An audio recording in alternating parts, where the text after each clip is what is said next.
আমরা বলছিলাম আমল নষ্ট হয়ে যেতে পারে, এটা আপনাদের কি বুঝে আসছে কথাটা? আপনারা কারণগুলো প্রকারগুলো মনে থাক চাই না থাক, এতটুকু সূত্র মাথায় রাখবেন যে বান্দা যত আমল করে, বান্দা যা কিছু করে, বান্দা যেভাবে করে, যত কিছু করে, এই সমস্ত কিছু, সমস্ত প্রকার, সমস্ত আমল, নেক আমল, তার কিছু কাজ আছে, কিছু কথা আছে, কিছু সমর্থন আছে। এই কাজ, সমর্থন, কথা দ্বারা তার সেগুলো কি হতে পারে? নষ্ট হয়ে যেতে পারে। এতটুকু বিশ্বাস, এতটুকু বুঝ যদি আপনার আমার মধ্যে থাকে, আলহামদুলিল্লাহ, আপনি জেনে রাখেন আপনি গতানুগতিক আরও 70 গুণা চাইতে উত্তম। বর্তমান সময়ের যে মুসলিম মিল্লাত চলতেছে, এরকম মুসলিমদের মধ্যে 70 থেকে 80 জন মুসলিমের চাইতে আপনি উত্তম। কারণ বর্তমানের তাওহিদ বুঝনেওয়ালা মুসলিমের সংখ্যা অনেক কম, অনেক কম। আমি 70 বলছি, তা তো আর কম বলছি বোধহয়, আরও বেশি বলা উচিত ছিল।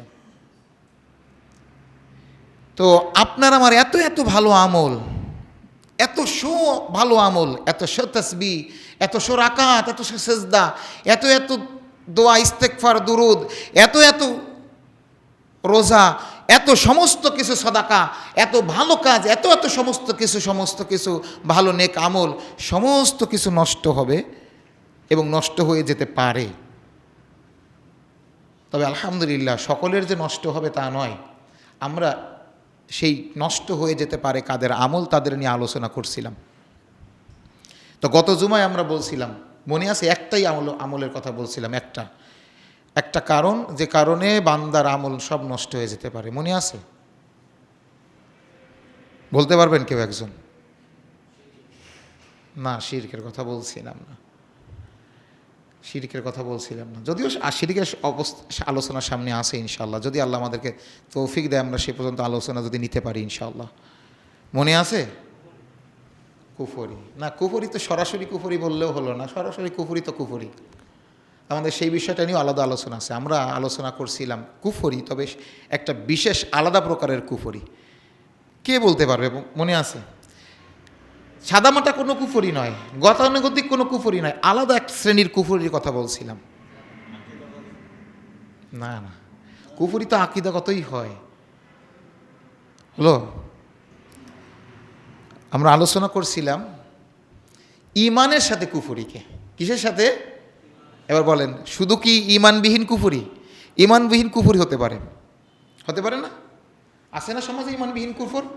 আমরা বলছিলাম ঈমান সাথে কুফর, বা ঈমানের পরে কুফর। আগে ঈমান, তারপরে কুফর, অথবা ঈমান আছে তার সাথে কুফর। আমরা এই কুফরের কথা আলোচনা করছিলাম। আল্লাহ সুবহানাহু ওয়া তাআলা বলছেন, ওয়ামাই ইয়াকফুর বিল ঈমান, যে ব্যক্তি, ওয়ামাই ইয়াকফুর, যে কুফরি করে, বিল ঈমান, ঈমানের সাথে বা ঈমানের পরে, ফাকাদ হাবিতা আমালুহু, তার সমস্ত আমলগুলো নষ্ট হয়ে যায়। সূরা মায়েদা 5 নম্বর সূরার 5 নম্বর আয়াত। তো আল্লাহ সুবহানাহু ওয়া তাআলা বলছেন ঈমানের পরে বা ঈমানের সাথে যে কুফরি করে, তাহলে বোঝা গেছে ঈমানের আগেও তো কুফরি হতে পারে। হতে পারে কি পারে না? পারে। তো আমরা প্রথম যে বিষয়টা নিয়ে আসছিলাম যে আমল সব নষ্ট হবে, নেক আমল সব বরবাদ হবে, সেটা হলো ঈমানের সাথে কুফরিকে। এজন্য বুঝ দরকার, কথাটার বুঝ দেন। শুধু কুফরি না, কুফরিটা খুব গুরুত্ব। তাহলে আগে বুঝতে হবে এমন এক ব্যক্তি যে ব্যক্তির ঈমান ছিল, অথবা এমন এক ব্যক্তি যেই ব্যক্তির ঈমান আছে তার সাথে কুফরি করতেছে, তো এই ঈমান সাথে নেওয়া ব্যক্তি অথবা ঈমান ছিল এমন ব্যক্তির, ওই ব্যক্তিরও কি হয়ে যাবে? আমল সব বরবাদ হবে। শুধু কাফেরের না। এই কথা দ্বারা আপনি মনে করবেন কুফরি করলে কাফেরদের সব আমল নষ্ট হয়ে গেছে। না, আপনি যখন বলবেন ঈমানের পরে কুফরি অথবা ঈমানের সাথে কুফরি, তাহলে বুঝবেন মুমিনদের। কাদের? যদি শুধু বলেন যে কুফরি, তাহলে কি হলো? কি কথাটা কাফের দিক থেকে চলে গেল। আপনি হালকা হয়ে গেলেন, গায়ে ঝাড়া দিয়ে বললেন আমার গায়ে তো লাগে নাই। কিন্তু আপনি যদি বলেন, বুঝেন আল্লাহ সুবহানাহু ওয়া তাআলা যেমন বলেছেন যে ঈমানের সাথে কুফরি বা ঈমানের পরে কুফরি, তাহলে আপনি বুঝবেন যে না, এটা মুমিন নামধারী, এ নামাজি ছিল বা এখনও আছে, এ রোজাদার ছিল অথবা এখনও আছে, এ যাকাত আদায়কারী ছিল অথবা এখনও আছে, এই ব্যক্তি সৎ ছিল বা এখনও আছে, কিন্তু এত ছিল বা আছে এর মধ্যে কুফরি করার কারণে তার যা ছিল সব নষ্ট হয়ে গেছে। ফাকাদ হাবিতা আমালু, তার সমস্ত সাদাকা, সমস্ত ভালো কাজ, সমস্ত নামাজ, সমস্ত সেজদা, সমস্ত রকমের ইবাদত নষ্ট হয়ে গেছে। তাহলে ইমানের সাথে কুফরি হতে পারে কি না? হয় না? ইমানের সাথে কুফরির কয়েকটা প্রকার যদি আপনাদের সামনে না বলি, আপনি তো বুঝতে পারবেন না, বলবেন ও ইমানের সাথে কুফরি, আমি তো ইমানের সাথে কুফরি করি না। বর্তমান দুনিয়াতে ইমানের সাথে কুফরি আছে না নাই? হ্যাঁ, আছে না? ইমানের সাথে কুফরি কি? একজন ইমানদার ব্যক্তি যদি আল্লাহ সুবহানাহু ওয়া তাআলা যাকে কুফরি বলে ঘোষণা করেছেন অমন কোনো কুফরি কাজ করে, আবার নিজেকে মুমিন বলেও দাবি করে, আবার ওইটাকে বলে হ্যাঁ ওই কুফরিও ঠিক, ওই কুফরিও ঠিক, আবার কি আল্লাহ সুবহানাহু ওয়া তাআলার অন্য বিধানও ঠিক, সব ঠিক, তাহলে ওই ব্যক্তি ইমানের সাথে কুফরি করলো কি করলো না? হ্যাঁ, ওই ব্যক্তি ইমানের সাথে কুফরি করছে, ওই ব্যক্তি ইমানের সাথে কুফরি করছে। তো ইমানের সাথে কুফরি করার অবস্থা আমাদের সমাজে পৃথিবীতে আছে। প্রথম নম্বর একটা হলো ইমানের সাথে কুফরি করাটা হলো এই, যদি কেউ বলে ধর্ম যার যার, উৎসব সবার, ধর্ম যার যার, উৎসব সবার, এ কথা যদি অজ্ঞতা বসে বলে, আমরা বলবো ও ফাসেক, গুনায় কবিরা করেছে, ওকে তওবা করা উচিত, এই গুনাহ থেকে মাপ পাওয়া উচিত, আল্লাহর কাছ থেকে ক্ষমা চাওয়া উচিত। আর যদি বলে যে না এটাই ঠিক, আমি জেনে বুঝে বলতেছি, এটাই কোরআনের বক্তব্য, এটাই ইসলামের শিক্ষা, তাহলে বুঝবো এই ব্যক্তি দিন থেকে ছিটকে চলে গেছে। ধর্ম যার যার, উৎসব সবার, এই কথাটা আসে কোন থিওরি থেকে বা কোন মতাদর্শের মাধ্যমে যদি হৃদয়ে লালন করা হয়? কোন মতাদর্শ হৃদয়ে লালন করলে এই রকমের কথা বলা যায় বলতে পারেন? হ্যাঁ, অসাম্প্রদায়িক চেতনা বা ধর্ম নিরপেক্ষতা। ধর্ম নিরপেক্ষ মানে আমি কোনো ধর্মের নই, এরকম। যদি আপনি ধর্ম নিরপেক্ষের সংজ্ঞা আপনারা কিভাবে করবেন বা তারা কিভাবে করেন আল্লাহ আলাম, আল্লাহই ভালো জানেন। ধর্ম নিরপেক্ষের সংজ্ঞা যদি এমন হয় সব ধর্মই ঠিক, আমারটাও ঠিক, তোমারটাও ঠিক, তারটাও ঠিক, এটা যদি ধর্ম নিরপেক্ষের সংজ্ঞা যদি এটা হয়, এটা যদি ধর্ম নিরপেক্ষর সংজ্ঞা হয়, তাহলে আপনার কাছে দুইটা আয়াত রাখলাম। ইন্নাদ-দীনা ইনদাল্লাহিল ইসলাম, 3 নম্বর সূরা আল ইমরান, আয়াত নম্বর হলো 19। আল্লাহ বলছেন আল্লাহর কাছে গ্রহণযোগ্য একমাত্র দিন নাম হলো ইসলাম। তাহলে আপনি অসাম্প্রদায়িক, কিন্তু আপনার স্রষ্টা অসাম্প্রদায়িক নন, তার কাছে একটাই ধর্ম গ্রহণযোগ্য। যদি আপনি বলেন, আরেকটা আয়াত আপনার সামনে উপস্থাপন করছি, এই আয়াত এই সূরারই আল্লাহ সুবহানাহু ওয়া তাআলা 85 নম্বর আয়াতে বলছেন, ওয়ামাই ইয়াবতাগি গায়রাল ইসলামি দীনান, ওয়ামাই ইয়াবতাগি, যদি কোনো ব্যক্তি অনুসন্ধান করে, গায়রা ইসলাম, ইসলাম ছাড়া অন্য কিছু দিন হিসেবে, দীনান তাদের দিন হিসেবে, ফালাই ইউকবালা মিনহু, আল্লাহ কখনো তা কবুল করবেন না, ওয়া হুয়া ফিল আখিরাতি মিনাল খাসিরিন, আর ওই ব্যক্তি কিয়ামতের দিন ক্ষতিগ্রস্তদের অন্তর্ভুক্ত হবে। বলেন এইখানে আমারটাও ঠিক তোমারটাও ঠিক এ কথা আছে? তাহলে আপনি যদি বলেন, আর এ কথা বলার কারণে যদি বলা হয় ধর্মান্ধ, তাহলে আমি বলবো তুমি তো ধর্মই চেনো না, তোমার ধর্মে এটা নাই, আমার ধর্মের যে কোরআন, সেই কোরআনে এই আয়াতটা আছে। হয়তোবা তোমার কোরআনে এই আয়াত নাই, থাকলেও তুমি বোঝো নাই তো, কারণ তোমার কোরআনের যে আয়াতগুলো আছে ওই আয়াতটা তুমি দুই কাজে ব্যবহার করো, একটা হলো খতমের জন্য, আরেকটা হলো গলায় বাঁধার জন্য। তোমার ওই কোরআনের আয়াত আছে, তোমার কোরআন আছে, তোমার দিন আছে, তোমার দিনের নাম তুমি ইসলাম দাবি করো, তোমার দিনের হয়তোবা কোরআন আছে, কিন্তু তোমার যে কোরআন, ওই কোরআন শুধু এই দুই কাজে ব্যবহার হয়, তোমার কোরআন আমলের জন্য, জীবন বিধানের জন্য না। যদি তুমি কোরআনকে মানো, কোরআনকে জীবন বিধান মানো, তাহলে কোরআনের এই আয়াত দুটোর দিকে চিন্তা করো। ওয়ামাই ইয়াবতাগি গায়রাল ইসলাম দীনান ফালাই ইউকবালা মিনহু, ফালাই ইউকবালা মিনহু, আল্লাহ নিবেন না, গ্রহণ করবেন না, গ্রহণ করবেন না, ফালাই ইউকবালা মিনহু, আল্লাহ ওদের কাছ থেকে ওই দিন নিবেন না, আল্লাহ নিবেন না। ওয়া হুয়া ফিল আখিরাতি মিনাল খাসিরিন, না আলিনা না লিখতে আমার কি হবে? আল্লাহ বলছেন ক্ষতিগ্রস্ত হবে। কি হবে? ক্ষতিগ্রস্ত হবে। কেমন ক্ষতিগ্রস্ত? সূরা আসর, ওয়াল আসর ইন্নাল ইনসানা লাফি খুসর, সমস্ত মানবকুল ক্ষতির মধ্যে আছে, ইল্লাল্লাযীনা, তবে তারা না যারা আমানু, ঈমান এনেছে, ও আমিলুস সলিহাত, আমলে সলেহ করেছে, অর্থাৎ শিরিক মুক্ত ঈমান এবং রাসূল সাল্লাল্লাহু আলাইহি ওয়াসাল্লামের পদ্ধতিতে বেদাত মুক্ত আমল, ওয়া তাওয়াসাউ বিল হক, এবং মানুষকে সত্যের দাওয়াত দিয়েছে। সত্য তো দিন, লিউযহিরাহু আলা দ্বীনি কুল্লি, যে দিনকে বিজয় করার জন্য আল্লাহ সুবহানাহু ওয়া তাআলা রাসূলকে প্রেরণ করেছেন। দিনের পরিচয় কি? হুয়াল্লাযী আরসালা রাসূলাহু বিল হুদা ওয়া দীনিল হক। দিনের পরিচয় তো, দ্বীনে হক তো কি? ইসলাম। দ্বীনে হক কোনটা? ইসলাম। আর তো সব বাতিল। ওয়া তাওয়াসাউ বিল হক, যারা ইসলামের দাওয়াত দিয়েছে, ইসলামের দাওয়াত দিয়েছে, দ্বীনের দাওয়াত দিয়েছে, সত্যের দাওয়াত দিয়েছে। সত্যের দাওয়াত দিলে কি হবে? সবাই বাহাবা বলবে, সবাই আপনার দিকে ঝুঁকে পড়বে? না না না না, এমন না। ওয়া তাওয়াসাউ বিল হক, এ কথা বলার পরে একটা বিষয়কে সামনে রেখে আল্লাহ সুবহানাহু ওয়া তাআলা ওই বিষয়টাকে উল্লেখ না করে তারপরের বিষয়টা আলোচনা করছেন। সেটা হলো ওয়া তাওয়াসাউ বিল হকের পরে মুসিবতে আসবে, মুসিবতের কথা বলছি না, ওয়া তাওয়াসাউ বিস সবর, ওই মুসিবতে সবর করবা। তাহলে সবর তো তখন আসবে যখন মুসিবত আসবে, নাকি? তার মানে মুসিবতটা কোথায়? আপনি সত্যের দাওয়াত দিলে মুসিবত, ঠিক কি না? আপনি হকের দাওয়াত দিলেই কি মুসিবত? মানবে না, শুনবে না, নিবে না, জানবে না, এটাই অবস্থা তৈরি হবে, নিবে না। তো আল্লাহ সুবহানাহু ওয়া তাআলা বলেছেন ওয়া তাওয়াসাউ বিল হাক্কি ওয়া তাওয়াসাউ বিস সবর। তোমাকে এই 4 গুণে গুণান্বিত ব্যক্তিরা কি ক্ষতিগ্রস্ত নয়, এই 4 গুণে গুণান্বিত। তাহলে ক্ষতিগ্রস্তরা জান্নাতে যায় না জাহান্নামে যায়? হ্যাঁ, তা আল্লাহ সুবহানাহু ওয়া তাআলা বললেন ফালা ইউকবালা মিনহু, আল্লাহ কখনো তাদের কাছ থেকে ওই দিন নেবেন না। ওয়া হুয়া ফিল আখিরাতি মিনাল খাসিরিন, এবং ওরা আখিরাতে কিয়ামতের দিন ক্ষতিগ্রস্তদের অন্তর্ভুক্ত হবে। এখন বলেন, আমার স্রষ্টা আল্লাহ, আপনার স্রষ্টাও তো আল্লাহ। হ্যাঁ, আমার আল্লাহর পক্ষ থেকে সর্বশেষ নাজিলকৃত কিতাবের নাম হলো আল কোরআন। আপনার আল্লাহর পক্ষ থেকে, আপনার স্রষ্টার পক্ষ থেকে সর্বশেষ নাজিলকৃত কিতাবের নাম তো আল কোরআন। তো আমার আল্লাহ যে আল কোরআন নাজিল করেছেন, সেই আল কোরআনের 3 নম্বর সূরার 85 নম্বর আয়াত হলো এটা। আপনার স্রষ্টা আল্লাহ যে কোরআন নাজিল করেছেন, সেই কোরআনেও তো এই আয়াত আছে। তাহলে আপনি কোথায় দৌড়াচ্ছেন? তাহলে আপনি কোথায় যাচ্ছেন? আপনি বলছেন ধর্ম যার যার উৎসব সবার, ধর্ম যার যার উৎসব সবার।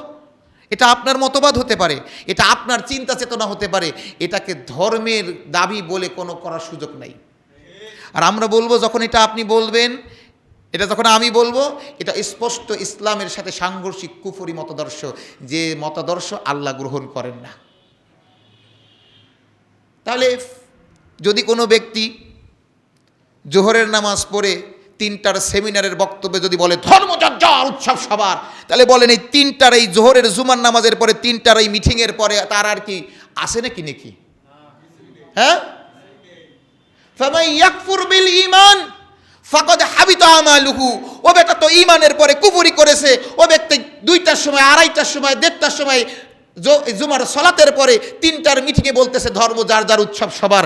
এটা বুঝেন আপনি বলছেন কাফের। কাফের কোথায়? কাফের খুঁজে পেলেন এই যে এই ব্যক্তি ঈমানের সাথে কুফরি করলো কি করলো না? ঈমানের সাথে কুফরি যেমন নামাজে যাইয়ে বলছে নাকি গণেশ, রাম, শ্রীকৃষ্ণ এরকম বলছে? নামাজের সময় যাই বলছে আল্লাহু আকবার, এ আল্লাহ আপনি সর্বোচ্চ, তাই বলছে কিনা? তাহলে কি আল্লাহর প্রতি ঈমানের সে ঘোষণা দিছে কি দেয় নাই? তাহলে এই ব্যক্তি নামাজে যে আল্লাহর ঘোষণা দিল, নামাজের পরে যাইয়ে বলতেছেন ধর্ম যার যার উৎসব সবার, বলছে কি বলছে না? এই ব্যক্তি কি করতেছে? কি ফামাই ইয়াকফুর বিল ঈমান ফাকাদ হাবিতা আমালুহু, যে ব্যক্তি এই রকমের ঈমানের পরে কুফরি করে অথবা ঈমানের সাথে কুফরি করে, তার সমস্ত আমল বরবাদ হবে। এবার বলেন তো কত নামাজির নামাজ এখন তার অ্যাকাউন্টে আছে? এবার চোখ বিলান, একটা পয়েন্ট আপনাদের সামনে উপস্থাপন করছি। এবার একটু চোখ বিলান, দেখেন এবার কতজন নামাজির নামাজ তার অ্যাকাউন্টে আছে। এই রকমের কথা বলা লোক আলহামদুলিল্লাহ আমাদের মহল্লায়, আমাদের এই পৌরসভায়, আমাদের উপজেলায় নাই, আলহামদুলিল্লাহ আমাদের জেলায় নাই, আমাদের বিভাগে নাই, আমাদের দেশে নাই, কিন্তু আমাদের দেশের বাইরেও তো পৃথিবী আছে, আছে না নাই? আছে না? আমাদের দেশ তো একমাত্র পৃথিবী না, আমাদের বাংলাদেশের বাইরেও তো পৃথিবী আছে নাকি নাই? আলহামদুলিল্লাহ আমাদের এইখানে নাই, আমাদের দেশে নাই, কিন্তু আমাদের দেশের বাইরে তো এইরকম কথা বলার লোক আছে না নাই? আপনি খুঁজে পাইছেন দেশে, আমি এখনো পাইতেছি না। আলহামদুলিল্লাহ আলহামদুলিল্লাহ। তাহলে এই রকমের কথা যদি কেউ এই জমিনের বাইরে যাইয়াও বলে তাহলে কি চলবে? ফামাই ইয়াকফুর বিল ঈমান ফাকাদ হাবিতা আমালুহু, যে ব্যক্তি ঈমানের সাথে কুফরি করে। আপনি তো গত জুমায় শুনলেন, এই জুমায় হয়তো বা শুনবেন, শুনে শুনে বাড়ি বাড়ি যাবেন আর মিষ্টি মিষ্টি ভাববেন ঈমানের সাথে কুফরি করবে, কুফরি করলে ঈমান যায়। আমার কি আর গেছে নাকি? আমার কি আর গেছে নাকি? ঈমান যায়, আমল নষ্ট হয়। আমার তো আমল নষ্ট হয় নাই। আমার বয়স হলো 70 বছর ধরে, আমি 70 বছর 20 বছর ধরে নামাজ পড়া শুরু করছি, তার মানে 50 বছর ধরে আমি নামাজ পড়ি, 50 বছর ধরে আমি দাড়ি রাখি, 50 বছর ধরে আমি এই কাম করি ওই কাম করি, কত কিছু করি। আমার মতো ভালো মানুষের দুনিয়াতে আছে নাকি? তুমি 50 বছর ধরে তো নামাজ পড়ো, তো গতদিন যে তুমি বললে ধর্ম যার যার উৎসব সবার, এখন আছে কোন জায়গায়? তোমার এই 50 বছরের সব কিছু গতকালকে শেষ হয়ে গেছে। উদাহরণ বলছি, তোমার 50 বছরের সব কিছু এই কিছুক্ষণ আগে 12টার সময় শেষ হয়ে গেছে। তুমি ভাবতেছো যে আমি অনেক কিছু করে ফেলেছি, আমি এত বছর ধরে এত কিছু করি। আল্লাহ সুবহানাহু ওয়া তাআলা বলছেন, যে ব্যক্তি ঈমানের সাথে কুফরি করে ফাকাদ হাবিতা আমালুহু, ওর সমস্ত আমলগুলো নষ্ট হয়। আপনি আমল রাখতে চান তো? তাহলে এটা একটা কুফরি। এই কুফরি থেকে বাঁচতে হবে, এই কুফরি থেকে বাঁচতে হবে। এখন বলবেন কোরআন কি আপনারা একাই বোঝেন? আমরাও তো বুঝি। লাকুম দীনুকুম ওয়ালিয়া দীন, আল হাদিস, এটা তো আমরা জানি, আছে না? লাকুম দীনুকুম ওয়ালিয়া দীন, আল হাদিস, আমরা জানি এগুলো। তোমার দিন তোমাদের জন্য, আমার দিন আমাদের জন্য। এটা এইরকম নাকি? এর মানে কি এইরকম? যদি আরবি বুঝতো, আরে ন্যূনতম বাংলাও যদি বুঝতো, তাহলে বুঝতে পারতো এখানে কি আল্লাহ তাই বলছেন নাকি, যে তোমরা তোমাদের দিন পালন করো।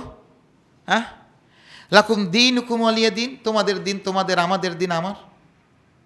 হ্যাঁ, আপনি যখন কারোর সাথে আলোচনা হয়, আপনি একজনকে বুঝাচ্ছেন যে ভাই এটা করেন এটা করেন, ওই লোকটা যখন করতে নারাজ হয়ে যায়, তখন আপনি কি বলেন? আচ্ছা করবি না, আচ্ছা তোরটা তুই বুঝে বেড়া, আমারটা আমি দেখবানি।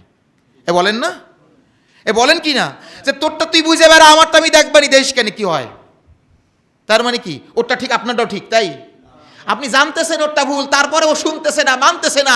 আপনি সাধারণ মেজাজে বলেন, এ তোরটা তুই তাহলে বুঝি বেড়া, দেশ কেন, আমারটা আমি বুঝবানি, যা দে তোরটা তুই কর। তার মানে কি আপনি ওরে ভুলটা করতে বলছেন? হ্যাঁ, প্রথম মেজাজটাকে বোঝেন। মক্কার মুশরিকরা আসলো রাসূল সাল্লাল্লাহু আলাইহি ওয়াসাল্লামের কাছে একটা শান্তি প্রস্তাব নিয়ে। এই রকমের শান্তি প্রস্তাব আর দ্বিতীয়টা হতে পারে না, যে মুহাম্মদ তুমি আমাদের জাতির স্বজাতির লোক, তুমি আমাদের জ্ঞাতি গোষ্ঠী ভাই, তা তুমি আমাদের ভাই, তোমরা আমাদের ভাই, তোমার প্রতি আমরা, তুমি একটা নতুন ধর্ম আমাকে প্রচার করতেছো, বাপ দাদা ধর্ম ছেড়ে দিয়ে আমাদের এই ধর্মগুলোকে তুমি কি অস্বীকার করতেছো, নতুন এক ধর্মের দাওয়াত দিচ্ছ, সেই ধর্মে নাকি আবার আল্লাহ ছাড়া কোনো ইলাহ নাই, অন্য ইলাহকে সব বাদ দিয়ে দিচ্ছ। এরকম হতে পারে না। তা আমাদের লাত মানাত হজ্জা হবল, আমরা তো আল্লাহ মানি, কিন্তু লাত মানাত হজ্জা হবল হবে কি? আমরা যে আল্লাহ মানি না তা তো না, কারণ আমরা তো কাবার ঘরের নাম রাখছি কি? কাবা ঘরের নাম রাখছি কি? বাইতুল্লাহ। বাইতুল্লাহ মানে কার ঘর? আল্লাহর ঘর। আরে তোমার বাপের নাম হলো আব্দুল্লাহ, তোমার বাপ হলো কি বলতে পারেন? আবুল আহাবের নাম কি? আল্লাহ তো আবুল আহাব বলছেন, তাব্বাত ইয়াদা আবি লাহাবি ওয়া তাব। তা আবুল আহাবের মূল নামটা কি ছিল? হ্যাঁ, মাশাআল্লাহ, কে মাশাআল্লাহ, মিরাজ ভাই, আলহামদুলিল্লাহ, আল্লাহ ইলমে বরকত দান করি। আল্লাহ রাব্বুল আলামিন এই জন্য আব্দুল উজ্জা বলেন না, এ উজ্জার গোলাম, এই জন্য আবুল আহাব বলছেন। আল্লাহু আকবার। আব্দুল মুত্তালিবের 2 সন্তান, মানে যেই সন্তান ছিল তার এক সন্তানের নাম রাখছে, মানে রাসূল সাল্লাল্লাহু আলাইহি ওয়াসাল্লামের পিতার নাম রাখছে আব্দুল্লাহ, কারণ আল্লাহ বিশ্বাস করতো, আবার উজ্জায়ও বিশ্বাস করতো। এই জন্য আবুল আহাবের নাম ছিল আব্দুল উজ্জা। একটা সন্তানের নাম হলো আব্দুল্লাহর গোলাম, একটা সন্তানের নাম হলো উজ্জার গোলাম। ও মুহাম্মদ, তুমি কি বলো? আমরাও তো আল্লাহ বিশ্বাস করি, উজ্জারও বিশ্বাস করি, আর তুমি বলো উজ্জা নাই, হবল নাই, এরা কেউ নেই, লাত নাই, মানাত নাই, কেউ নাই, শুধুমাত্র একমাত্র আল্লাহ থাকবে। কেমন কথা? এইসব বিশৃঙ্খলা করো না, সমাজের শান্তি তুমি নষ্ট করতেছ, তাই না? এরকম বলে না, ফিতনাবাজরা কিন্তু এটা বলে, আপনি যখন হকের দাওয়াত দিবেন ওই বেহকরাই আপনাকে বলবে আপনি শান্তি নষ্ট করতেছেন। রাসূল সাল্লাল্লাহু আলাইহি ওয়াসাল্লাম বলবেন, রাসূল সাল্লাল্লাহু আলাইহি ওয়াসাল্লাম দ্বীনের দাওয়াত দিচ্ছেন, শান্তির দাওয়াত দিচ্ছেন, আর তারা বলতেছে তুমি ফিতনাবাজ আছো। আমরা কত সুন্দর শান্তিতে লাত মানাত হজ্জা বলে পূজা করে আসতেছিলাম, তুমি এসে বলতেছো করা যাবে না। এটা সমাজে বিশৃঙ্খলা সৃষ্টি হয় না? দেখবেন আপনি জায়গায় একটা সমাজে, একটা দেশে, একটা মহল্লায় যখন কোনো সুন্নাহ প্রতিষ্ঠিত থাকে না, সেখানে যদি একটা সুন্নাহর কথা বলে ফেলেন, তখন এক শ্রেণী মানুষ দাঁড়ায় যাবে। কি বলে বলেন তো? কি দরকার ছিল এটা বলার? এখন সবাই তো আমরা একসাথে চলতাম, ভালোভাবে চলতাম, খুব ভালোবাসা ছিল, শান্তিতে ছিলাম। আরে খামোকা এই একটা কথা বলে দিয়ে মানুষের ভিতরে ভাগাভাগি করে দিল, সব আমরা দুই ভাগ হয়ে গেলাম। কি দরকার ছিল? আরে যে বলবে সেই তারে একেবারে শেষ করে ফেলবে। আরে একেবারে ইনি শেষ, কিচ্ছু বোঝে না, ইসলামটাকেই শেষ করে দিল। তখন বলবে আরে এই সকল হুজুরদের জন্যই তো ইসলাম শেষ হয়েছে। ওদের জন্য না, মানে ওরা যে মানতেছে না এই জন্য ইসলাম শেষ হয় নাই, ওরা যে মানার কথা বলছে এই জন্য ইসলাম শেষ হয়ে গেছে। ইসলাম হলো ধরে রাখার, হলো না মানার কথা বেশি বেশি বলে বলো, তাহলে ইসলাম ধরে থাকবে। এদের কথা তাই, সেরকম না? আল্লাহ সুবহানাহু ওয়া তাআলা এই যে আবু লাহাবকে ধ্বংস করছেন, আল্লাহ সুবহানাহু ওয়া তাআলা এই সমস্ত এদেরকে বলছেন, এরা মক্কার মুশরিকরা কি করতো, কি এরা আল্লাহ বিশ্বাস করতো না? ওরা যে প্রস্তাব নিল যে মুহাম্মদ সাল্লাল্লাহু আলাইহি সাল্লাম, আমরা বলছি, ওরা বলে নাই, তো বলতেছে যে শোনো আমরা তোমাকে একটা প্রস্তাব দেই, সেটা হলো নিজেদের ভিতরে মারামারি কাটাকাটি দরকার নাই, শান্তি একটা প্রস্তাব। সেটা কি? যে আসো তুমি এবং তোমার অনুসারী সহ দলবল সবাই মিলা, এবং আমি এবং আমরা সবাই মিলে একটা কাজ করি। 1 বছর আমরা মনে করো তোমাদের দিন মানবো, তোমার ধর্ম মানবো। 1 বছর আমরা সবাই, তুমি কবা আল্লাহ একজন, আমরা একজন আল্লাহ মানবো, তারপরে সবাই মানবো। মানার পরে 1 বছর পরে আবার তুমি তোমার দলবল সহ আমাদের যে দিন, এই 1 বছর মানবো। তাহলে 1 বছর ভাগাভাগি থাকবে, তোমারটাও থাকলো আমাদেরটাই থাকলো। কি শান্তি না? কোনো মারামারি নাই, শান্তি। তাহলে তোমারটাও থাকলো আমাদেরটাও থাকলো। আল্লাহ সুবহানাহু ওয়া তাআলা এই রকমের মক্কার আবু জাহেলের এই প্রস্তাবের প্রেক্ষাপটে আল্লাহ সুবহানাহু ওয়া তাআলা আয়াত নাজিল করলেন, কুল ইয়া আইয়ুহাল কাফিরুন, এ কাফেরেরা শোনো, লা আ'বুদু মা তা'বুদুন, আমি তাদের ইবাদতকারী নই যার ইবাদত তোমরা করো, ওয়ালা আনতুম আবিদুনা মা আ'বুদ, তোমরাও তার ইবাদতকারী নও যার ইবাদত আমি করি, ওয়ালা আনা আবিদুম মা আবাদতুম, আর আমি তার ইবাদত করি না, তোমরা যার ইবাদতকারী করো, ওয়ালা আনতুম আবিদুনা মা আ'বুদ, এবং তোমরাও তার ইবাদতকারী নও যার ইবাদত আমি করি। লাকুম দীনুকুম ওয়ালিয়া দীন, তোমাদের দিন নিয়ে তোমরা থাকো, ওটা আমাদের কাছে নিয়ে এসো না। আমাদের দিন আমাদের, এটা আমাদের, আমরা এই দিনের জন্য আদেশপ্রাপ্ত হয়েছি, অতএব আমরা এই দিন ছাড়তে পারছি না। ওই যে 1 বছর ছাড়তে বলছে না, আর ওরা যে 1 বছর আসবে, আসলে কি দিন মানার জন্য আসবে? বলেন আমরা কি 1 বছরের জন্য নয়, 1 মুহূর্তের জন্য দিন থেকে সরে যেতে পারবো? তাহলে এই জন্য আল্লাহ বলছেন লাকুম দীনুকুম ওয়ালিয়া দীন, তোমাদের দিন তোমাদের জন্য, তোমরা বানাই নিছো, কিন্তু আমাদের দিন আমাদের জন্য আল্লাহ সুবহানাহু ওয়া তাআলার দ্বারা নির্ধারিত, আমরা এটা পরিবর্তন করতে পারবো না। আমরা এই প্রস্তাব নিয়ে যাই নাই যে আসো দিন ভাগাভাগি করে নেই, তোমরাই নিয়ে আসছো, তার মানে তোমরা চাইলে দিন মানতেও পারো নাও মানতে পারো, তোমাদের দিন এমন, ঠিক কিনা? এরকম আল্লাহ সুবহানাহু ওয়া তাআলা বুঝ দিছেন। কিন্তু এরা বুঝে কি অন্যরকম, এরা বোঝে কি যে না, আল্লাহ সুবহানাহু ওয়া তাআলা এরকম বলেন নাই। এরা এইটা দিয়ে বুঝায়, দেখছো এই হলো অসাম্প্রদায়িক চেতনার হাদিস, আয়াতরে বানাই দেশে হাদিস, আল হাদিস বলছে, এরকম শোনেন না লাকুম দীনুকুম ওয়ালিয়া দীন, আল হাদিস। হ্যাঁ, তো এরা এই সকল আয়াতকে এরা অপব্যাখ্যা করছে। আরে অপব্যাখ্যাকারী আলেম ওলামারা আছে, কিছু কুলাঙ্গার তো থাকেই, আসলে সত্যিকারে ওরা আলেম নয়, কিন্তু আলেমের সোল ধরে বসে ঘুরে বেড়াচ্ছে। তো ওই সকল বাদে আলেম ওলামারা কোরআন হাদিসের অপব্যাখ্যা করে না, অপব্যাখ্যারা করে এরকম স্বার্থের নেশী লোকেরা। আলেমদের মাথায় সব সময় টুপি থাকে, ওই জানাজা নামাজ পড়তে যাওয়ার সময় টুপি মাথায় দেয় না। আলেমদের মুখে সব সময় দাড়ি থাকে, কোনো সময় কায়দায় পরে দাড়ির মুখে রাখে না। আলেমদের পরিবারের লোকেরা সব সময় বোরকা পরে, মাথায় হিজাব পরে, বেকায়দায় পরে মাথায় কাপড় উঠায় না। এগুলো তোমরা ধর্মকে ব্যবসা করো, আলেমরা করে না। আলেমরা দিন মানে তো মানেই, তারা কখনো ধর্মকে ব্যবসা করে পুঁজি হিসেবে কাটায় না, এটা কি না? ওরা খাটায় সুবিধা অনুযায়ী, মাথায় টুপি দেয়, পাঞ্জাবি পরে কি পরে না? আলেমরা সবসময় পাঞ্জাবি পরে কি না? আলেমরা কি পরে নাকি পাঞ্জাবি পরে আর প্যান্ট শার্ট পরে নাকি? এ আলেমরা প্যান্ট শার্ট পরে নাকি? আলেমরা কখনো টাকনুর নিচে কাপড় পরে নামাজের সময় ফোল্ডিং করে কাপড় টাকনুর উপরে উঠায় না। আলেমদের কাপড় সবসময় টাকনুর উপরে থাকে। তোমরাই নামাজের সময় টাকনুর উপরে কাপড় উঠাইয়া আবার নামাজের শেষে টাকনুর নিচে কাপড় নামাইয়া দাও। এটা আলেমরা করে না, তোমরাই ধর্মের ব্যবসা করো, আলেমরা করে না। এটা তোমাদের কাজ, ধর্ম ব্যবসা তোমরা করো। আলেমদের পরিবারের লোকেরা কখনো কি করে, কি সবসময় হিজাব ব্যবহার করে, মাথায় কাপড় দিয়ে বেড়ায়। তোমাদের মতো স্বার্থের সময়, প্রয়োজনের সময় মাথায় কাপড় দেয় না। আলেমরা সবসময় জোর গলায় বলে আমরা কোরআন মানবো, সুন্নাহ মানবো, কোরআন সুন্নাহর উপরেই থাকবো। তোমাদের মতো বেকায়দায় পড়ে বলে না আমরা কোরআন সুন্নাহ অনুযায়ী থাকবো, মাঝে মাঝে এরকম বলে না। অতএব তোমরা ধর্মের ব্যবসা করো, তোমরা ধর্মকে পুঁজি খাটাও, তোমরা কাজে লাগাও, আলেমরা লাগায় না। বাস্তবতা ঠিক কিনা? এটাই বাস্তব। কিন্তু এরা মনে করছে না আলেমরা ধর্ম ব্যবসা কি। এই যে কোরআনের স্পষ্ট আয়াতকে তারা অপব্যাখ্যা করতেছে, ওরা বোঝেই না, জানেই না এটা কোরআন নাকি আল হাদিস, এটা জানেই না। তারা আবার কোরআনের বড় বড় কি করে, কি তারা আলোচনা করে, লেকচার দেয়, তারা বলে যে না এটা কোরআনে এমন আছে, কোরআনে ওরকম আছে। এটা হলো তাদের অবস্থা। ওরা যদি আপনার উপরে মিথ্যা আরোপ করে তাহলে কি করেন? ফাকুল, আপনি বলেন ফাকুল্লি আমালি ওয়ালাকুম আমালুকুম, আমার আমল আমার জন্য, তোমাদের আমল তোমাদের জন্য।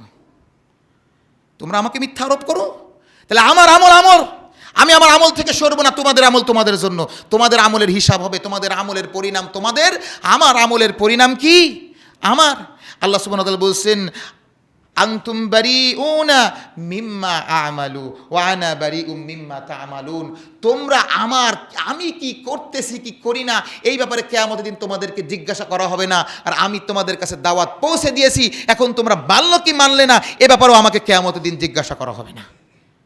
অতএব তুমি যা ইচ্ছা তাই করো, আমি তো দাওয়াত দেওয়ার দরকার পৌঁছে দিয়েছি।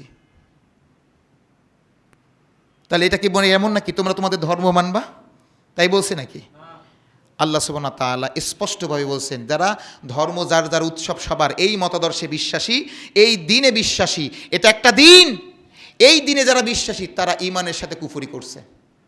আপনি মানেন চাই না মানেন, বোঝেন না বোঝেন, ঈমানের সাথে তারা কুফরিতে লিপ্ত আছে। একটা বললাম, এটি তো অনেকটা আমাদের আলহামদুলিল্লাহ আমাদের এই ভূখণ্ড ছাড়া অন্য জায়গায় তো গেছে, আউট হয়ে গেছে না। আল্লাহ সুবহানাহু ওয়া তাআলা আরও একটা বিধান আমাদের সামনে দিচ্ছেন। 6 নম্বর সূরা আনআমের 116 নম্বর আয়াত, ওয়া ইন তুতি আকসারা মান ফিল আরদি ইউদিল্লুকা আন সাবিলিল্লাহ। ও নবী, আপনি যদি সমাজের অধিকাংশ মানুষের কথা অনুসরণ করেন, ইউদিল্লুকা আন সাবিলিল্লাহ, ওরা আপনাকে আল্লাহর দিন থেকে বিচ্যুত করে দিবে, আল্লাহর দিন থেকে ফিরাই দিবে, আপনাকে ওরা গোমরা করে দিবে। কে বলতেছে? কাকে বলতেছেন? রাসূলকে। যদি রাসূলকে সমাজের অধিকাংশের মানুষের কথা শুনে যদি গোমরা করা যায়, রাসূলের উম্মতকে তো করা যায় না। তাহলে অধিকাংশ মানুষের স্লোগান দিয়ে পৃথিবীতে আর একটা মতদর্শ আছে, সেটার নাম কি বলতে পারবে? গণতন্ত্র। এবার তাহলে কি হয়ে গেল? এবার 95% শেষ। এবার বললাম 95% শেষ, 95% এখন আর থাকলো না। আপনি বলতেছেন যে না, অধিকাংশ মানুষ যেটা ঠিক করবে, অধিকাংশ মানুষ যেটাকে বৈধ বলবে, অধিকাংশ মানুষ যেটাকে জায়েজ বলবে সেটাই হবে। অধিকাংশ মানুষ যদি এখন মনে করে সমকামিতা আমাদের দরকার আছে, সমকামিতার ভিতরে কোনো সমস্যা নাই, এটা আমাদের দরকার, তখন অধিকাংশ মানুষের রায়ের দিকে খিদ করে এখন সমকামিতা বৈধ হয়ে যাবে। অধিকাংশ মানুষ যদি মনে করে না আমরা ধূমপান করি যেমন ওপেনে করি, ঠিক সেরকম মদ পানও করবো ওপেনে, আমরা এটা গোপনে করার কোনো দরকার নাই, অধিকাংশ মানুষ যদি মনে করে, অধিকাংশ মানুষের এই মনে করাটা বৈধ হয়ে যাবে, এটাই কি হয়ে যাবে, কি বিধান হয়ে যাবে, আইন হয়ে যাবে। অধিকাংশ মানুষ যদি তাই মনে করে, অধিকাংশ মানুষ যদি মনে করে যে না পুরুষরা একের অধিক বিবাহ করতে পারে, একসাথে 2 স্ত্রী রাখতে পারে, তাহলে এখন থেকে নারীরাও একসাথে 2 স্বামী রাখতে পারবে, এটা অধিকাংশ মানুষ যদি মনে করে তাহলে সেটাই বিধান হয়ে যাবে, না এটা করতে পারবে, এটা করতে পারবে। অধিকাংশ মানুষ করতেছে। তো অধিকাংশ মানুষ, এই অধিকাংশ মানুষের স্লোগান যেটা তোলা হয় এটার নাম হলো গণতন্ত্র। ইসলাম এই গণতন্ত্রের সাথে ন্যূনতম কোনো সম্পর্ক নাই। আপনি নিয়ে বিনিয়ে যেভাবেই গণতন্ত্রের সাথে ইসলামী গণতন্ত্র বা এই বিসমিল্লাহির মদের দোকান, এটা কখনো মদের দোকান কি হয় কি বৈধ হতে পারে না। আপনি যেভাবেই হোক আপনি নিয়ে বিনিয়ে গণতন্ত্রকে বৈধ করতে পারেন না, কারণ গণতন্ত্রের একটা সবচাইতে বড় ধরনের, আপনি বললেন যে না আমি ইসলামী গণতন্ত্র করব, আপনি যদি ইসলামী গণতন্ত্র করেন তো সেখানে আল্লাহর বিধানকে আল্লাহ হাকেম হবেন না, কারণ আপনার এই ইসলামী গণতন্ত্রের মাধ্যমেও আপনি যখন পার্লামেন্ট গ্রহণ করবেন, আপনি যখন পার্লামেন্ট সাজাবেন, ধরে নেন আপনি 200 আসনের এক পার্লামেন্ট বানালেন, যদিও আমাদের দেশে না, মনে করেন ওই উত্তর আফ্রিকার একটা দেশে আপনি কি করছেন কি 200 আসনের একটা ইসলামী গণতান্ত্রিক দল সরকার গঠন করলো। সরকার গঠন করার পর কোনো একটা আইন, কোনো একটা বিল পাস করার জন্য কমপক্ষে হলেও একটা রুল তো থাকবে, থাকবে কি থাকবে না? সেই বিল সংসদে উত্থাপন করার জন্য, পার্লামেন্টে সেটা করার জন্য হতে পারে 20 কিংবা 25 জন, হতে পারে কি পারে না? তাহলে 25 জন পার্লামেন্টারদের স্বাক্ষরকৃত একটা বিল পার্লামেন্টে উঠানো হলো। উঠানোর পর এবার পার্লামেন্টের যিনি স্পিকার থাকবেন তিনি বলবেন, মহান জাতীয় এইরকম আমাদের পার্লামেন্টে, আমাদের এই ন্যাশনাল পার্লামেন্টে আমরা কি করলাম, এই মহান এই বিলটা উত্থাপন করলাম, হ্যাঁ থাকলে হ্যাঁ বলুন, না থাকলে না বলুন। ধরে নেন পর্দার বিধানের বিলটা উত্থাপন করা হলো। কিসের বিধান? পর্দার বিধানের। এখন পর্দার বিধান 300 পার্লামেন্টারদের মধ্যে যদি কি করা হয়, মানে 300 বা 250 পার্লামেন্টারের ভিতরে যদি 2/3 যদি মনে করেন 1/3 যদি বা অর্ধেক যদি পার্লামেন্টার হয়ে যায়, যেটা রুলটা থাকবে সেই রুল, তো অর্ধেক যদি পক্ষে হ্যাঁ দেয় তাহলে কি হয়ে যাবে? পাশ হয়ে যাবে। এখন 200 জন পার্লামেন্টার বলল হ্যাঁ আমরা রাজি, আর 100 জন পার্লামেন্টার হয়তো বা কিছু লোক চুপ থাকলো, বিরোধী দল 2-1 জন ক্ষমতায় গেল, মানে ওই দিন পার্লামেন্টে গেল না, 2-1 জন ছুটিতে ছিল, যেভাবে হোক, আর 70 জন বলল না। কয়জন বলল? 70 জন না বলল, 300 জনের কোনো ভোট পড়ল না, আর 200 জন বলল হ্যাঁ। এবার ওইখান থেকে স্পিকার তিনি বলবেন, এই সংসদে, মহান সংসদে কি হলো, এই বিলটা পাশ হলো, তাই না? এবার বলেন তো এই বিলটা, পর্দার বিধানটা কার সিদ্ধান্তে পাশ হয়েছে? আল্লাহ না পার্লামেন্টারদের? এই আল্লাহ না পার্লামেন্টারদের? ওয়া ইলাহুকুম ইলাহু ওয়াহিদ, তোমাদের ইলাহ হলেন একমাত্র ইলাহ, তাহলে একমাত্র ইলাহের হুকুমও কে হবেন? এবার বলেন পরের দিন থেকে সবাই পর্দা করতেছে, আল্লাহর বিধানের জন্য পর্দা করতেছে না পার্লামেন্টারদের বিধানের জন্য পর্দা করতেছে? এখানে হাকিম কে? ইনিল হুকমু ইন্না লিল্লাহ, একমাত্র হুকুম করার কর্তা কে? আল্লাহ। এখন এখানে হুকুম কারা? তাহলে আপনি ইসলামী গণতন্ত্রের নামেও যে গণতন্ত্রকে নিয়ে আসতেছেন, তার ভিতরেও কি আছে? তার ভিতরেও সেই শস্যের মধ্যেও কি আছে? ভূত আছে, আছে না নাই? সেই শস্যের মধ্যেও ভূত আছে, আপনি বুঝতে পারেন নাই, আপনি বলছেন আমি ওখানে যে সব কিছু কায়েম করে ফেলবো। তাহলে গণতন্ত্র এটাও কি? এটা কুফরি মতবাদ। আর আপনি সেই কুফরি মতবাদেরকে বলতেছেন, লালন করতেছেন, আর মনে মনে ভাবতেছেন আমি তো নামাজ পড়েই আসলাম। আপনি গণতন্ত্রের জন্য রিস্ক নিয়ে ফজরের নামাজ পড়ে ভ্যান ভাড়া করে সকালবেলা চলে আসতেছেন, আইসে আবার দেখাচ্ছেন দিয়ে এসেছি। আপনার ফজরের নামাজ কোন জায়গায়? রিস্ক নিয়ে, জীবনের রিস্ক নিয়ে, জানের বাজি নিয়ে যাচ্ছেন, আইসে বললেন কাজ সেরে এসে দিয়েছে, এই যে দিয়ে এসেছে। এরকম হয় না? এরকম আপনি তো এটা ভাবতেছেন। তাহলে গণতন্ত্র কুফরি মতবাদ আপনার। ফামাই ওমাই ইয়াকফুর বিল ঈমান ফাকাদ হাবিতা আমালুহু, আপনার সমস্ত আমলগুলো নষ্ট হবে। এবার বলেন তো, সুতবে প্রথমে যে বলছেন কাফেরের কথা বলছিলাম, আসলে কি কাফের? ইমানের সাথে কুফরি যে করে, এবার কি এই লোকগুলো ইমানের সাথে কুফরি করে না? হ্যাঁ, এই লোকগুলোর ইমানও আছে, কুফরিও করে। আল্লাহ বলছেন ফাকাদ হাবিতা আমালুহু, ওর সমস্ত আমল বরবাদ। সমস্ত আমলগুলো কি হবে? বরবাদ হবে। আল্লাহ সুবহানাহু ওয়া তাআলা সূরা মায়েদার ভিতরে আল্লাহ বলতেছেন 44 নম্বর আয়াতে, ওয়ামান লাম ইয়াহকুম বিমা আনজালাল্লাহ ফাউলাইকা হুমুল কাফিরুন, যারা আল্লাহর দেওয়া বিধান অনুযায়ী বিচার ফায়সালা করে না, ওরা হলো কাফের।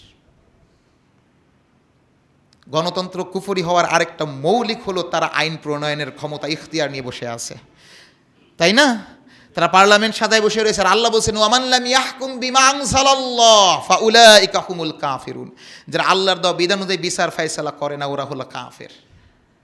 আপনি মনে মনে ভাবতেছেন যে না অমুকরে দিয়ে তমুক করছি, তমুক দিয়ে তমুক হচ্ছে। আপনার কথা না, আলহামদুলিল্লাহ আমাদের দেশ রাষ্ট্র এই রকমের ফিতনা থেকে আলহামদুলিল্লাহ কি আছে, কি নিরাপদ আছে, আমরা শান্তিতে আছি আলহামদুলিল্লাহ। আমাদের তো কেউ নামাজ পড়তে নিষেধ করে না, করে নাকি? আলহামদুলিল্লাহ। রমজান মাসে কেউ আমাদেরকে রোজা রাখতে নিষেধ করছে? বলেন। কেউ নিষেধ করে নাই। রমজান মাসে আমরা নির্বিঘ্নে রোজা রেখেছি। আমার আপনার স্ত্রী ঘর থেকে বের হলে পর্দা পরে করে বের হয়, কেউ নিষেধ করে? কেউ করে না। বিচ্ছিন্নভাবে দুই একটা স্কুলে হয়তো বা ওই যে কিছু শিক্ষক আছেন তারা হিজাব করে মেয়েদেরকে ঢুকতে দেয়নি, সেটা ভিন্ন একটা ব্যাপার। কিন্তু সামগ্রিকভাবে আমাদের দেশে কোনো পর্দা করতে কোনো নিষেধ আছে? আমরা তো আলহামদুলিল্লাহ শান্তি, আমাদের এখানে পরিপূর্ণ ইসলাম প্রতিষ্ঠিত আছে, এটা মনে রাখতে পারেন। শান্তিতে আছি আমরা আলহামদুলিল্লাহ। বলেন, বলে না কেউ? আলহামদুলিল্লাহ। আমাদের কেউ নামাজ পড়তে নিষেধ করে না, কারণ গায়ে লাগে না তাই। আমাদের কেউ রোজা রাখতে নিষেধ করে না, কারণ গায়ে লাগে না তাই। আমাদের কেউ পর্দা করতে নিষেধ করে না, মাঝে মাঝে করে, যেখানে গায়ে লাগে সেখানে করে, যেখানে গায়ে লাগে না সেখানে করে না। আপনাকে ইসলাম ততটুকু এই বাতিলরা মানতে দিবে যতটুকু ইসলাম আপনি মানলে এদের গায়ে লাগে না। ওদের গায়ে লাগাই ইসলাম মাইনে দেখেন, আপনার 126 জনের ভিতরে আপনার 17 জনের তালিকায় নতুন আপনার নামের লিস্ট চলে আসবে। আচ্ছা, ও আলেম ওলামারা, আমি এরকম অনেক জায়গায় যায় না, হেলিকপ্টারে যায়, আচ্ছা নিজের টাকা দিয়ে যায়। আচ্ছা, এই হেলিকপ্টারে কোন আলেম গেল কোন মাহফিলে, এটা এই হিসাব ওই আলেমের কাছ থেকে নেওয়া ভালো, নাকি যেই মাহফিল কমিটি আলেমরে হেলিকপ্টার ভাড়া করে নিয়ে চলে গেল ওই মাহফিল কমিটির হিসাব নেওয়া দরকার ছিল? কারণ আলেমরে নিয়ে যাইতে আসতে খরচ কইছে মনে করেন 1 লাখ টাকা, তাহলে কি মাহফিলে উঠছে কি 1 লাখ? হ্যাঁ, তাহলে মাহফিলে আরও কিছু টাকা উঠছে। এই টাকাগুলো কোন খাতে খরচ করছে সেই টাকার হিসাব নিতে হবে, ঠিক কিনা? এই মাহফিল কমিটির কোনো হিসাব নাই। উঠাইছে 5 লাখ, খরচ করছে 2 লাখ, 3 লাখ টাকা পকেটে আছে, এদের কোনো হিসাব নাই। যে হুজুরে নিয়ে গেছে এই হুজুরের এখন ধরো, ঠিক আছে? মাঝে একটা ওই যে ফেসবুকে মাঝে সাঝে এরকম কিছু কার্টুন ছবি দেয়, একটা কার্টুন ছবি আঁকা ছিল, দেখলাম যে বড় এক ট্যানেল দিয়ে এক খালের মধ্যে ময়লা ফেলাচ্ছে, ওখানে লিখছে যে পানি দূষণ করা নিষেধ। আরেকজন ব্যক্তি ওই পাশের থেকে যাচ্ছে কলার ছোলাটা পানিতে ফেলাইছে, পুলিশ আইসেই ওরে গ্রেপ্তার করছে। ওই ট্যানেল দিয়ে পানির ভিতরে ময়লা ফেলাছে, ওকে গ্রেপ্তার করে না, ও কলার ছোলা ফেলাইছে। ওরে বাবা, কত বড় অপরাধী, পানিটাকে দূষণ করে ফেলাইলো, ওরে গ্রেপ্তার করতেছে। তার মানে পুকুর চুরির মাপ আছে, কিন্তু কি নাই? শস্য চুরির মাপ নাই। পুকুর চুরি করে নিয়ে যায়, মাপ হয়ে যায়, কিন্তু সর্ষের দানা চুরি করে নিয়ে যাবে, মাছির মুখের উপরে সামনে কতটুকু যায় অতটুকু কেউ নিবে, ওটা সহ্য হবে না, তাই না? তো আলেমরা গেছে তো হেলিকপ্টারে করে গেছে, আর হেলিকপ্টার কি নিজে টাকা খরচ করে নিয়ে গেছে নাকি? হ্যাঁ, নিজে টাকা খরচ করে নিয়ে জানি? আরে আয়োজক যারা আছে ওরা, যে আমরা এই যে মাহফিলগুলো করছিলাম, আমরা কি করি কি, বক্তাদের যাওয়া আসার এই যে বাস ভাড়া আমরা এই ভলভো গাড়িতে বা চেয়ার করছে যে আমরা টিকিট করে নিয়ে যাই না? আমরা তো না হেলিকপ্টার আনতে পারি না, অত বড় নাই, তা আমরা কি করি না? এরপরে এই বছর যে মাহফিলে করছিলাম, যে করোনার কারণে মাহফিল, আমাদের সিদ্ধান্ত ছিল, কারণ যিনি আলোচক ছিলেন শুক্রবার দিন মাহফিল, তিনি জুমা নামাজ পড়াই এখানে আসবেন, আমরা ঠিকঠাক করছিলাম প্লেনের টিকিট দিয়ে তারপরে নিয়ে আসবো। এই যে তারা বিমান করে সে ঢাকা থেকে যশোর আসবে, যশোর থেকে আমরা তাকে নিয়ে আসবো। কেন? কারণ উনি জুমার নামাজ পড়ায় তারপরে আসবেন, সময় মতো উনি মাহফিলে উপস্থিত হতে পারবেন না। তাহলে উপস্থিত হওয়ার জন্য আমাকে দ্রুত যে যানবাহন আছে সেটার নাম কি, সেই বাহনে আনতে হবে। তারা করে নিয়ে আসতেছিল, আমরা নিজেদের খরচে আমরা চিন্তা করে রাখছিলাম যে ওনাকে নিয়ে আসবো। উনি বলতেছেন আমি যেতে পারবো না, আমরা বললাম যে আপনি আসেন। উনি বললেন আমি কি করে যাবো, আমার জুমার নামাজ আছে, আমি জুমার নামাজ শেষ করে যেতে পারবো না। আমরা বললাম ঠিক আছে, আপনি জুমার নামাজ পড়েই আসবেন, আপনাকে আনার আমরা ব্যবস্থা করবো। তা উনি কইছে নাকি আমরা কইছি? হ্যাঁ, কারা বলছে? আমরা বলেছি। তাহলে আমরা যদি ওনার পিছনে এই খরচ করতাম, তাহলে আমরা এই টাকা সাধারণ মানুষের কাছ থেকে আপনাদের কাছ থেকে নিতাম না? তো হিসাব তো আমাদের হওয়া উচিত, ওদের কেন? তাই না? বুঝে না, এই মুহাম্মদ বোঝে না, বুঝ নাই, আকল নাই। হ্যাঁ, গাদ্দার কুলাঙ্গার এরা থাকে কি না? সেই 2-1টা কুলাঙ্গারের জন্য গোটা আলেম ওলামার বদনাম হতে পারে না, পারে? এটা কখনো সম্ভব না। এই মসজিদে 2-1জন হয়তোবা জুতা চোরও আসতে পারে কি পারে না? পারে না? তাই বলে কি আপনারা জুতা চোরও টুপি মাথায় দিয়ে আসছে আর আপনারাও টুপি মাথায় দিয়ে নামাজ পড়তে আসছেন, আপনারা সব চোর? আমি যদি বলি আপনারা কি মেনে নেবেন? তাই হ্যাঁ, আমরা তো একটা গণকমিশন তৈরি করে বলি যে না, এখানে গণকমিশন করে দেখছি এখানে পরপর 3 জুমায় জুতা চুরি হয়েছে, তার মানে এখানে চোররা নামাজ পড়তে আসে, তাহলে আপনি চোর? হ্যাঁ, আর গণ তোর কোনো কথা নাই, 3-এর উপরে সব তো বহু বছর, সব কিছু তো গণ, তাই না? 4 জন মিলে যদি কি করে, কি 4 জন মিলে যদি কোনো নারীকে ধর্ষণ করে, ওটা গণঘর ধর্ষণ হতে পারে? ওটাকে নাম দিয়ে রাখছে গণধর্ষণ। গণধর্ষণ হলো কি করে? তো 4 জন মানুষ, গোটা বাংলাদেশের মানুষ কি তার সাথে এরকম কাকুকর্ম করছে নাকি? একটা উল্লেখযোগ্য সংখ্যা করছে নাকি? মাত্র এই 4 জন যদি গণশব্দ তো হতে পারে, তাহলে ওই কমিটিতে এরকম 4 জন আছে, খুঁজে দেখেন।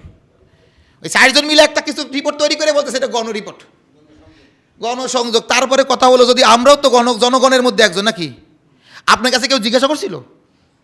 হ্যাঁ, আপনার কাছে কেউ জিজ্ঞাসা করছিল? আচ্ছা, এইখানে যারা আছে কেউ বলতে পারবেন আপনাদের কাছে কেউ তদন্ত করে রিপোর্ট নিতে আইছিল এই বিষয়ে? এইরকম করে সারা বাংলাদেশের মধ্যে কেউ বলতে পারবে আমাদের কাছে কেউ এই করে কেউ যাচাই বাছাই করতে আসছে? তাহলে ওরা গণকমিশন কোথা থেকে হলো? এটা ভুয়া কমিশন। তো কি করে গণকমিশন হয়? গণকমিশন হইতে গেলে জনগণের কাছে যাইবে, তাদের কাছে রিপোর্ট নিবে, তার কাছে কিছু মতামত নিবে না? তা আমাদের কাছ থেকে কোথায় নিছে? আমার কাছে তো নেই, আপনাদের কাছ থেকে নিছে।